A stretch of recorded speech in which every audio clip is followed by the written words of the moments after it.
Hello प्यारे छात्रों, आप सभी का हमारे YouTube channel the royal classes पर आपका हार्दिक अभिनंदन है।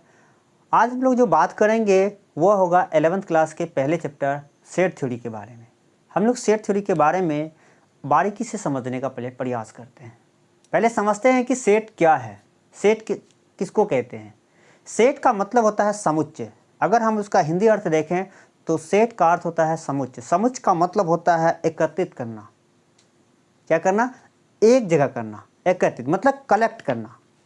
इसलिए सेट का जो सिंपली मीनिंग जो यूज करते हैं हम लोग, क्लास यूज करते हैं, एग्रीगेट यूज करते हैं, कलेक्शन यूज करते हैं, ग्रुप्स यूज करते हैं, आदि जो वर्ड्स होते हैं उनके समान अर्थ में हम लोग उसका प्रयोग करते हैं, सेम मीनिंग में हम लोग उसका यूज करते हैं। तो सबसे पहले हम लोग जानते हैं सेट किसको कह सकते हैं। सेट जो होता है वो किसी भी ऑब्जेक्ट का, किसी भी थिंग्स का, किसी भी पर्सन का, किसी भी चीज़ का क्या है, कलेक्शन है। इसीलिए सेट का जो सिंपली मीनिंग डेफिनेशन है वो है a set is a well defined collection of object.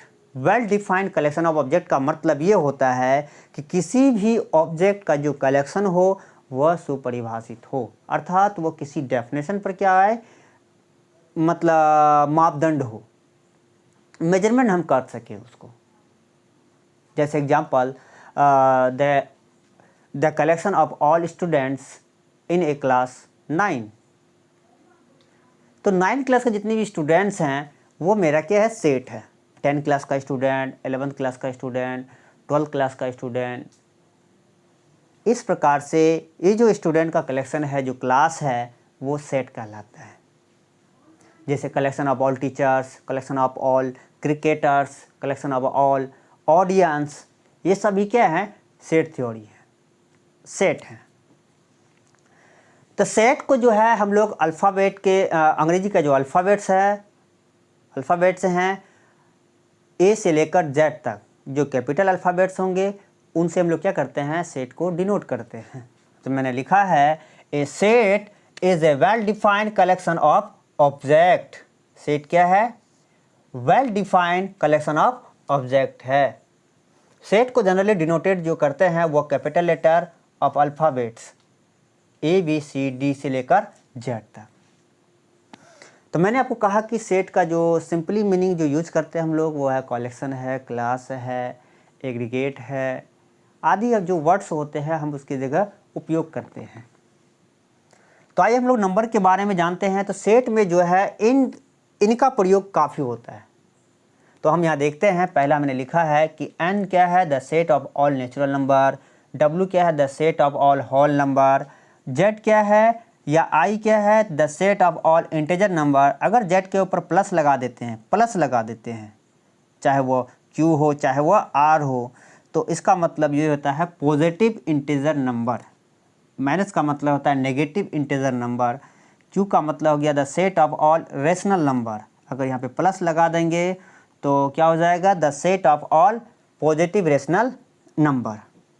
इस प्रकार से इन सब के बारे में आप प्रीवियस क्लासेस में क्या कर रहे हैं, पढ़े होंगे, लेकिन हम लोग इसको एक बार देख लेते हैं ताकि हम जो आगे जो सॉल्यूशन बनाएंगे, जो इलस्ट्रेटिव एग्जाम्पल जो हम लोग सॉल्व करेंगे उस पर हम लोग चर्चा करेंगे, ताकि हमें बार बार कहना नहीं पड़े।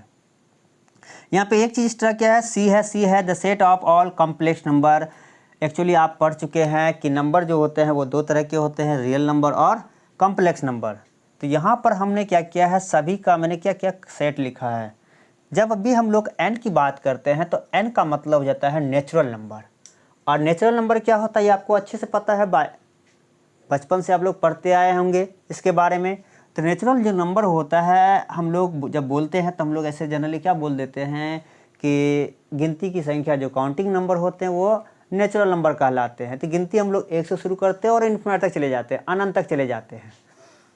तो अब हम इसको हम लोग सेट के रूप में कैसे लिखेंगे, तो मैंने लिख दिया क्या, n का मतलब हो जाएगा the set of all natural number. मतलब n जो है सभी नेचुरल नंबर को डिनोट करता है, r जो है सभी रियल नंबर को डिनोट करता है, c जो है सभी कॉम्प्लेक्स नंबर को डिनोट करता है। इसका मतलब c जो हो गया set of all complex numbers. तो जब हम इस नोटेशन का हम लोग जब प्रयोग करेंगे तो ये सभी जो है अपने अपने नंबर के सेट को दर्शाएंगे।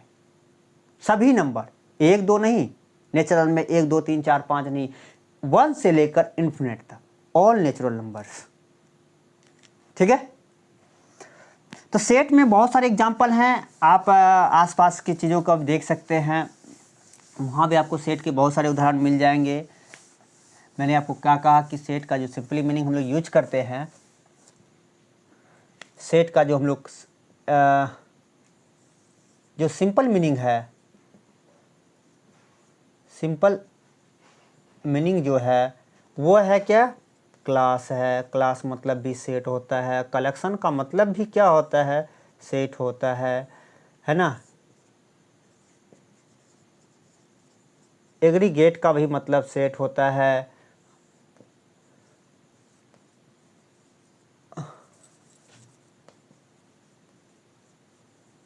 ग्रुप्स का मतलब भी सेट होता है। ठीक है, अगर आप नंबर की बात करें तो नंबर आपको 2 तरह के होते हैं, ये बात आपको पहले ही पता होंगे। पहला नंबर है रियल नंबर। रियल नंबर जो हम लोग बचपन से क्लास 10 तक, हायर क्लास तक हम लोग पढ़ते आए हैं, है ना। यहाँ हम लोग अगले क्लास में पढ़ेंगे, अगले चैप्टर में कॉम्प्लेक्स नंबर के बारे में, जिसको हम लोग इमेजिनरी नंबर कहते हैं। नंबर, ये 2 प्रकार के नंबर होते हैं। कहने का मतलब, अब दूसरा सवाल ये होता है कि सेट को जो है हम लोग तो आसानी से पहचान लेंगे कि कौन सा स्टेटमेंट जो है सेट को दर्शाएगा, कौन सा स्टेटमेंट सेट को नहीं दिखाएगा। एक चीज़ याद रखिए हमेशा कि सेट जो होता है किसी भी एडजेक्टिव को डिनोट नहीं करता है कि वो अच्छा है या ख़राब है, वो इंटेलिजेंट है या वाइज है या क्या है, नहीं है, उससे कोई मतलब नहीं। वो हॉनेस्ट है या डिसऑनेस्ट है, वो लिटरेट है कि आइलिटरेट है, उससे कोई मतलब नहीं रखता है। आपको बस इतना देखना है कि वह किसी ऑब्जेक्ट के कलेक्शन को दर्शाता है या नहीं है।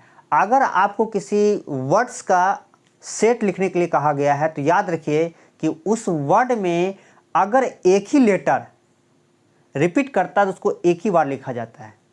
किसी भी वर्ड का अगर हम लोग सेट बनाएंगे, सेट लिखेंगे, तो याद रखिएगा हमेशा कि उनका हम एक ही बार, जैसे कि हम लोग एक चीज़ लिखते हैं मैथमेटिक्स, जैसे एक वर्ड है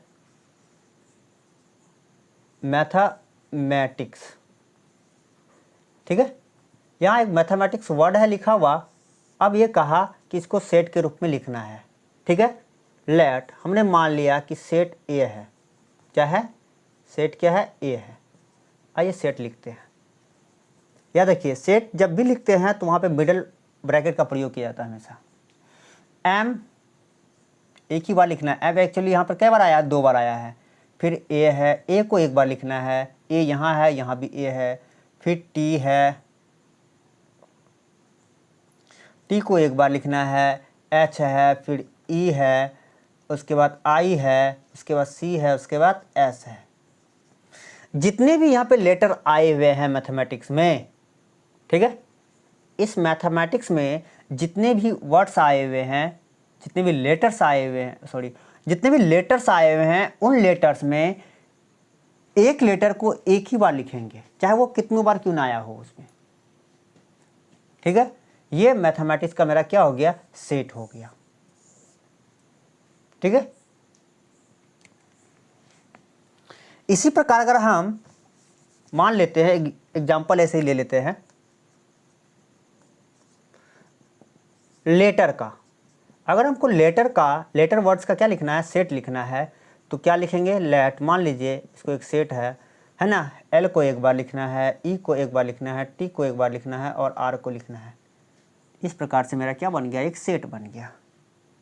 याद रहे कि वर्ड में एक ही लेटर कितनी बार रिपीट किया है उससे कोई मायने नहीं रखता है। आप जब उसको सेट के रूप में लिखेंगे, एक लेटर को चाहे वह कितनी बार भी रिपीट क्यों ना हुआ हो, सेट के रूप में आपको एक ही बार लिखना है। ये बात आपको हमेशा ध्यान देनी है, ठीक है।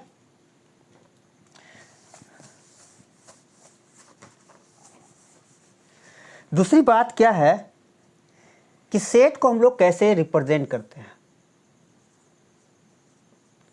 रिप्रेजेंटेशन ऑफ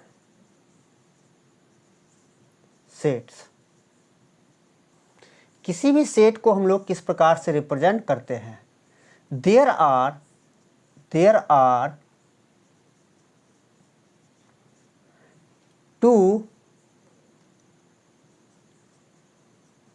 two methods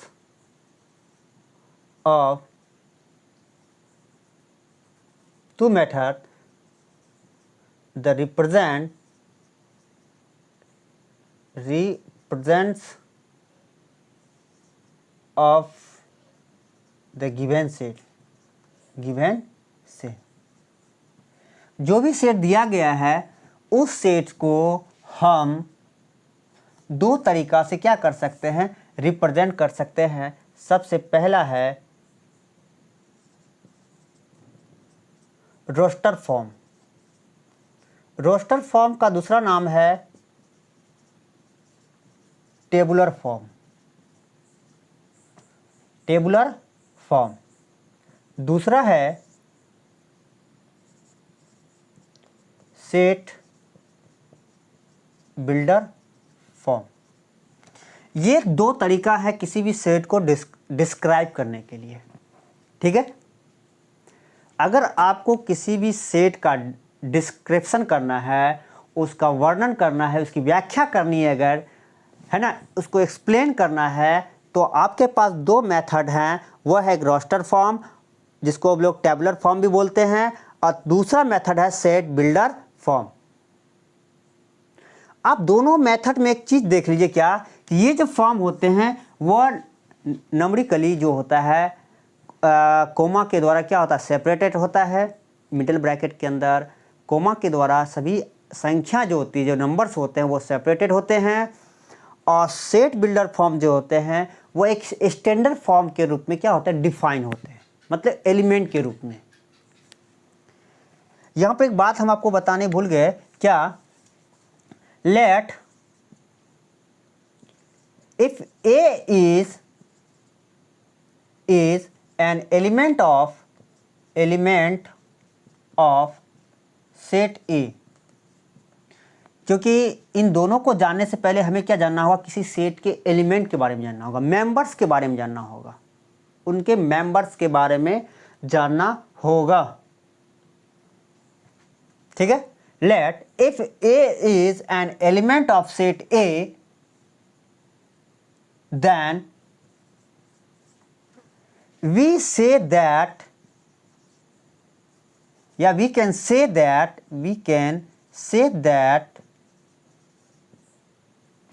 कि A belongs to set A।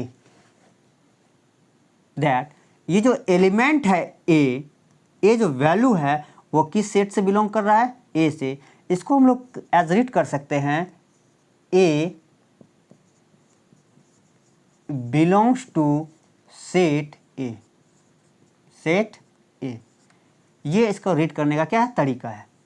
ठीक है, A belongs to A, ये belongs to का क्या है, साइन है, इसको belongs कहते हैं, belongs का मतलब ये होता है कि वो जो वैल्यू है वह उस सेट से क्या करता है, आता है। सेट यहाँ A है तो सेट A से A का वैल्यू आता है। ठीक है, या इसको दूसरे तरीके से भी पढ़ सकते हैं, A is in set A। इसको हम लोग दो तरीका से पढ़ सकते हैं। क्या, पहला कि A belongs to set A, दूसरा A is in set A। ये दो तरीका है पढ़ने के लिए। ठीक है, यहाँ पर A क्या है, एनी वैल्यूज, चाहे वो real number, natural number, any how कोई भी वैल्यू हो सकता है, कोई भी नंबर्स की वैल्यू हो सकता है, चाहे वो रियल नंबर या कॉम्प्लेक्स नंबर। ठीक है, तो याद रहे हमेशा क्या, कि अगर कोई सेट है तो उस सेट में कुछ एलिमेंट्स होंगे। ठीक है, जैसे हम एग्जाम्पल लिखते हैं, जैसे कि हमारे पास एक सेट है जिसका नाम है ए को लिखा मैंने 1 2 3 4 5 6 7 8 9 10। कहाँ तक लिखा मैंने? 10 तक लिखा। ये सभी नंबर नेचुरल नंबर है ना, है कि नहीं है?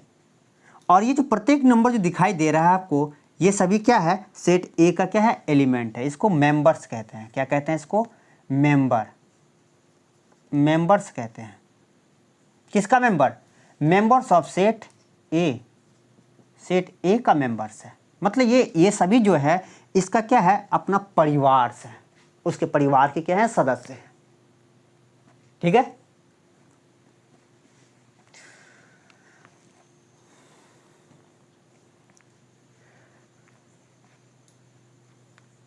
इसी मेंबर्स को हम लोग एलिमेंट भी कहते हैं। एलिमेंट कहिए या आप इसको मेंबर्स कहिए, दोनों का मतलब सेम ही है।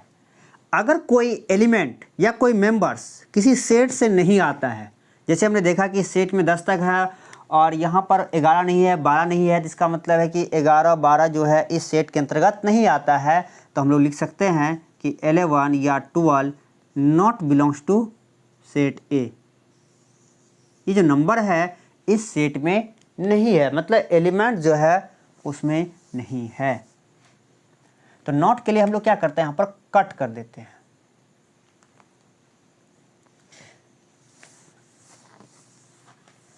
कहने का मतलब आप यहाँ पे देख सकते हैं कि इफ़ ए इज़ नॉट, यहाँ पे दो बातें, एक बात ये है, दूसरी बात ये कि if A is not an element of set A then we can say that A not belongs to set A.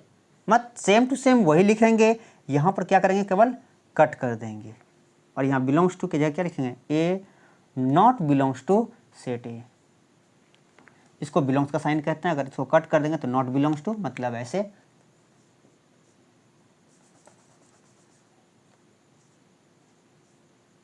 ये नॉट बिलोंग्स का साइन है, नॉट बिलोंग। बिलोंग का मतलब है वहां से नहीं आता है। ठीक है। आई होप कि यहाँ तक आप लोग सेट थ्योरी के बारे में जो मैं बता रहा हूँ वो आपको बहुत अच्छा लगा होगा। हम सेट का जो दूसरा पार्ट है सेट बिल्डर फॉर्म और रोस्टर फॉर्म के बारे में अगले वीडियो में जानेंगे। तो अगला वीडियो आपको देखने के लिए हमारे YouTube channel the royal classes को सब्सक्राइब करें तथा बेल आइकन का बटन दबा दें ताकि अगला जो वीडियो है वो आप तक शीघ्र पहुंच सके। तो धन्यवाद। जय हिंद, जय भारत।